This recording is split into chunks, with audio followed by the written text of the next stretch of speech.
Gravity, mga kapatid. Hey. Grabe. Nagulat po tayo kasi si BP Sara sumugod daw. No, hindi, about dun po sa budget o ewan ko nung hearing dun sa House of Representatives. Alamin natin yan, ngayong araw po yan, kakapasok lang. Ito ang title galing sa Pinas News Insider. Bumaliktad lahat sa kamera sa malaking pasabog ni BP Sara Timbog Sireneco. Niresbakan ni Marcoleta. Yan, patungkol po dyan ang ating panonoorin. Kaya kung ready na kayo mga kapatid, simulan na natin. Kung gusto nyo naman ng mura na at mabilis na internet, nandito na ang Fiber ni Juan. Maaasahan, kaya tawag na. Baka meron na sa inyong lugar ang Fiber ni Juan. Okay, play na natin to. Ito ang balita ngayon. Trending at pinag-uusapan ngayon sa mundo ng social media. Ang di umano'y balitang kapapasok lang na balita. Vice President Sara Duterte matapang at mag-isang hinarap ang mga kongresista sa mababang kapulungan ng Kongreso sa ikinasang Committee on Appropriation of the Office of the Vice President ngayong araw, September 16, 2025, ay tila matapang at isa-isang sinagot ng Vice President Sara Duterte at tila sinampal ng katotohanan at binasag ang mga script ng aso di umano ni Tambaloslos at tila napahiya sa harap mismo ng ikinasang pagdinig ng Kongreso. Binigyang din linaw ang tila kumakalap na balita na no-show daw si Vice President Sara Duterte sa nakaraang pagdinig noong Biyernes na tila agad namang ipinakala ng ilang bayarang media. Grabe talaga itong mga bayarang media na to, no? Wala eh. Paano kaya nila nasisikmura yung gano'n, no? Nag-aral sila, journalist, etc. Tapos pagdating nila dyan, ang dumi pala ng trabaho nung iba. Nung iba, ha? Bayarang media. No show. Ang hirap sa kanila, mga kapatid. Pagka nagkamali sila, magsosorry lang. Diba? Pero pag vlogger, fake news na habang buhay. Hahay! Grabe mo. Tuloy tayo dyan. Pakyo sa lahat ng mga bias media, ha? Mga bayaran. Pakyo lahat kayo. Narito at panoorin ang full video. Pero bago ang lahat, kung bago ka pa lamang sa aming channel, Alright. please huwag kalimutang mag-like, subscribe at i-click ang notification bell para mas maging updated ka pa lalo sa lahat pa ng bagong video na i-upload namin. At eto na nga mga kababayan, narito ang full video, ang tila mainit na sagutan ng Vice President Sara Duterte at mag-isang hinarap ang mga di umano'y aso ni Tambaloslos at tila nasampal ng katotohanan at kahiyan sa ikinasang budget deliberation for 2026 ng Office of the Vice President. Alam nyo kasi naiisip ko dito, ano, kapag si BP Sara, parang ang hirap nilang ibigay yung budget. No, pinahihirapan po nila. Ba't kaya hindi pa imbestigahan yung mga budget ng iba dyan? No, yung may mga confidential fund din. Puro si BP Sara talaga eh. Ngayon, nilusob niya mag-isa. Wow. Sabay-sabay nating panoorin kung paano isa-isang hinarap ni Vice President Sara Duterte Maganda ang to. tila banat ng mga aso di umano ni Tambaloslos at kung papaano ito natapos na umani ng samut-saring reaksyon at komento sa mundo ng social media. Ayos. Narito't panoorin natin ang full video. Well, unang tanong po ay kaugnay sa presentation na binigay ng Vice President. Napansin ko po roon, nasa budget na 903.4 million for 2025. Bagaman hindi pa po tapos ang taon, ang obligation rate po ay 34.3% lamang at ang disbursement rate ay 66.8%. So nasa kalagitnaan po tayo ng taon, pero mukhang mababa po yung obligation rate. Ano po ang paliwanag dito? Yes, marami kaming procurement na tumagal. Hindi siya nasimulan by January, Madam Chair, yung procurement. So maraming mga procurement na June, July, August na nasimulan. May dahilan po ba kung bakit June, July, August na nasimulan ang mga proyekto? Madam Chair, dahil kailangan marami po mga attachments na nire-require para sa procurement and lahat po ng mga documents na yun ay hindi po siya nakukuha ng isa o dalawang araw lamang. So, middle of the year pa po na naisaayos ang requirements for bidding. Parang ganun po. Tama po ba ang intindi ko? Yes, Madam Chair. Yes, thank you. Okay. Ngayon, mabalik po tayo sa last August 8, 2024, nag-issue po ng Notice of Disallowance ang COA, Commission on Audit, sa 73.28 million na halaga ng confidential funds for 105 activities. Yun na naman. Pagkakaalam ko nitong 2023, 24, 25, di na siya nabigyan ng confidential fund budget eh. Wait, to 24 ba? To 25? Di na siya nabigyan, alam ko eh. Pero bakit doon na naman yung... doon na naman yung ano? Papunta. Sige, sana mali ako, no?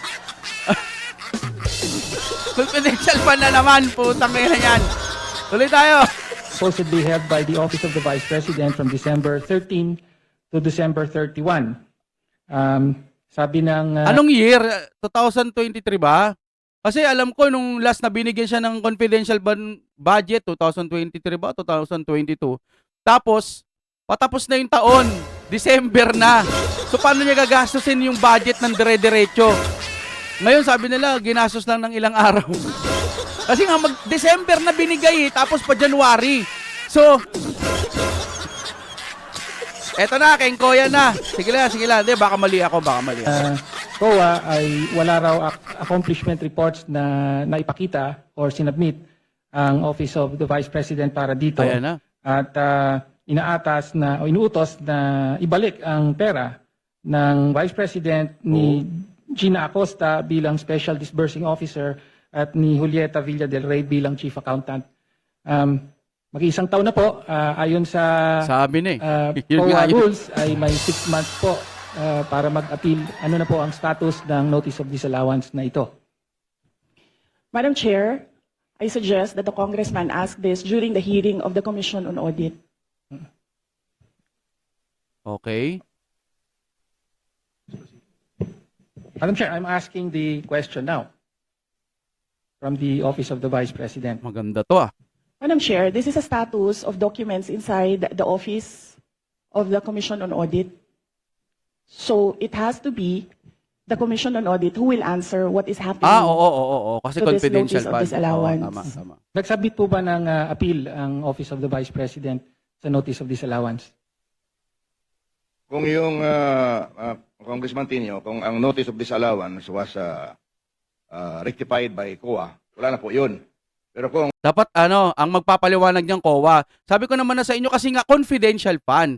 COA dapat yung magpapaliwanag sa pagkakaalam ko. yung notice of disallowance ay meron na silang final adjudication and then merong order yon na final yung notice of disallowance. So, for your information, I will check with COA and get the records and give it to you.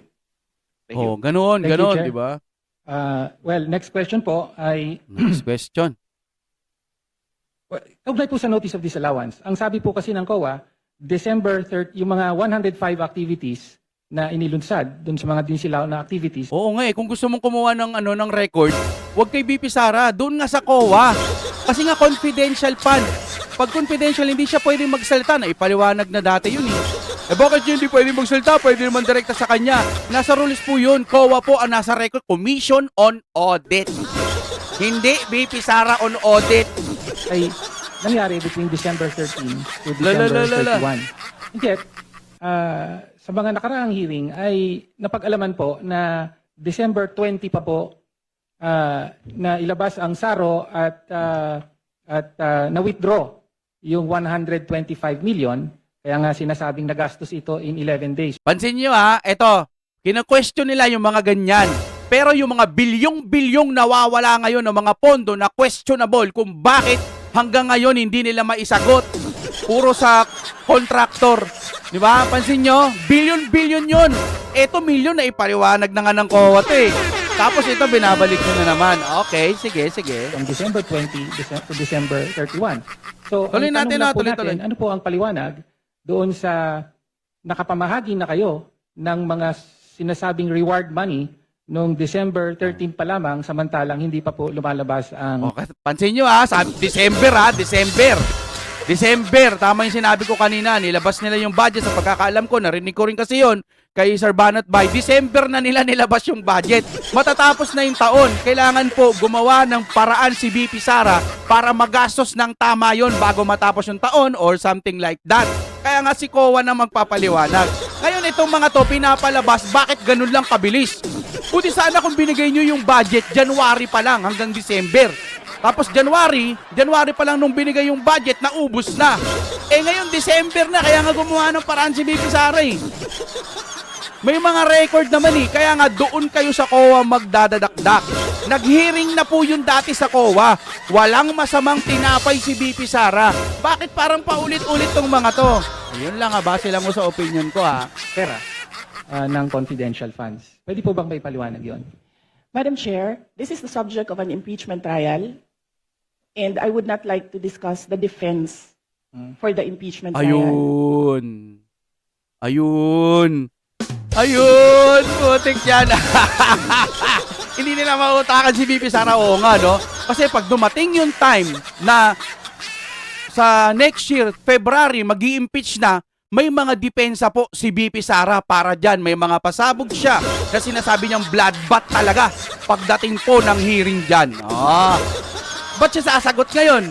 Eh di parang nilalabas niya na yung mga alas niya. Ang galing. Ngayon, mga ngamote sila dito. Yan. Madam Chair, wala naman pong... Proceed with the next question. Madam Chair, I would just like to know, wala pong impeachment trial sa kasalukuyan. Lala mo na. Hingi na talaga.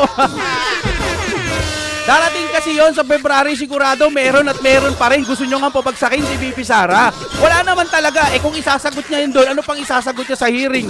Kasi makakagawa na naman kayo ng mga bagong paraan nyo kung paano nyo pababagsakin si BP Sara kapag siya ay nagsalita. Magkakaroon kayo ng mga counter, di ba? Pero wala naman na talaga, hindi nyo naman na kayang gawin nyo. Kung sasagot siya ng sasagot niya ngayon, magiging gagawa kayo ng paraan para sa pagdating talaga ng impeachment, di ba? Oh. Pero hindi magsasalita si BP Sara sa inyo ng ganyan-ganyan lang. Yan tayo. Atake na naman po ito ng mga kalaban. Milyon na naipaliwanag na. Pero yung bilyong mga hayop na sobra-sobrang nangurakot, hindi nila matanong. Puro BP Sara dito, puro Duterte. Okay, tuloy. Madam Chair, in fact, it is archived in the Senate. No? Okay, so, next question na po. No? Lumabas din Wala siyang mahita, no? po sa nakaraang mga hearing sa House na nag-submit po ang Office of the Vice President ng 2,670 accomplishment reports at kasama po para po sa liquidation Yun naman pala, may mga pinasa naman pala sa'yo eh. ng 500 Sa inyo, million sa kanila. pesos worth of confidential funds under the Office of the Vice President. At ayon sa investigasyon ay 1,322 out of 1,992 names in the OVP ARs submitted to the PSA have no birth records. So kasama po dito yung mga pangalang Mary Grace Piatos, Puki lang ina! Taka-taka na naman to. Okay. May paliwanag na po natin yung confidential fund, mga kapatid. Ewan ko kung bakit bubugok-bugok yung mga ganitong mga tanong. Mga tanong ho, hindi siya. Simple, maliit lang munang paliwanag para sa atin, mga kapatid. Confidential fund, halimbawa, may i-raid kayong mga malalaking tao na nasa gobyerno, yung mga tiwali, mga kurakot, halimbawa lang, no? Ngayon, gagamitin mo ba yung totoong pangalan? Nasa confidential pa yung budget na yon at yung budget na yon gagamitin yon pangontra doon sa mga nangungurakot, mga drug lord, etc. Ngayon, kung halimbawa ilalabas yung pangalan, halimbawa Juan de la Cruz, bibigyan ko ng budget ng ganito, paano kung puntahan nila si Juan de la Cruz? Tapos bang, ito pala may hawak. Ito pala yung magpaparade sa atin kasi ito'y nakasulat doon sa confidential fund, yung totoong pangalan niya. Kaya nga, Mary Grace Piatos, etc., puro mga maling pangalan, puro mga alias lamang kasi nga, kapag ilalagay ang mga totoong pangalan, malalagay sa panganib yung mga taong yon. Kaya ang mga tanong ninyo dyan po, mga sir, ang bobo po ng tanong. Paulit-ulit na po yang ipinapaliwanag na hindi nga pwedeng ilagay ang pangalan kasi mapapahamak. paano kung malaking sindikato yon? O tapos nakalagay si Juan de la Cruz. Siyempre, masisilip nun yung mga nasa gobyerno na kasabwat nung mga sindikato. Halimbawa, oy, titingnan natin dun sa report confidential pa ni BP Sara. Confidential pero nahahalungkat nila. Ang galing, no? Tignan natin, O ito, si Juan de la Cruz. Dito to nakatira sa ganito, ganyan. Imbestigahan nyo yan. Ubusin nyo pamilya niyan. Kasi ito, yung mga sindikato natin na aanuin niya.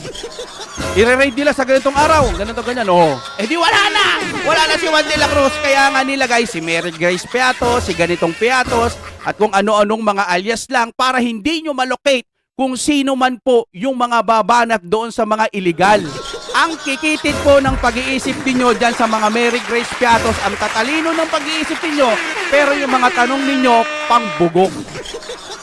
No personal, yung mga tanong ninyo, pangbugok.